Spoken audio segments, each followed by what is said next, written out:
ఓవైపు కెనడా, భారత్ మధ్య దౌత్య సంబంధాలు తెగిపోతుండటం, మరోవైపు ఉన్నత చదువుల కోసం ఆ దేశానికి వెళ్లిన భారత విద్యార్థుల అదృశ్యం మరింత ఆందోళనకరంగా మారింది. 2024లో కేవలం 2 నెలల్లోనే దాదాపు 20,000 మంది భారతీయ విద్యార్థులు తప్పిపోయినట్లుగా కెనడా ప్రభుత్వం ధృవీకరించింది. Immigration, refugees and citizenship Canada నివేదిక ప్రకారం దాదాపు 50,000 మంది అంతర్జాతీయ విద్యార్థులు తప్పిపోయినట్లు నో-షో జాబితాను విడుదల చేసింది. అందులో దాదాపు 20,000 మంది భారతీయులే ఉండటం మరింత ఆందోళనను కలిగిస్తోంది. విద్యాభ్యాసం కోసం భారత్ నుంచి తమ దేశానికి వచ్చిన వారిలో 20,000 మంది విద్యార్థులు ఆయా కళాశాలల్లో ప్రవేశాలు పొందలేదని ఐఆర్సీసీ స్పష్టం చేసిందని ఫెడరల్ నివేదిక తెలిపింది.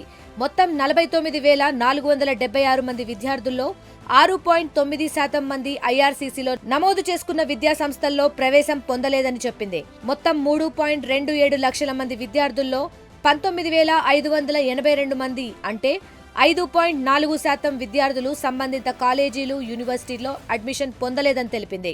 మరో 12,553 మంది ప్రవేశాల సమాచారం విద్యా సంస్థల వద్ద లేదని చెప్పింది.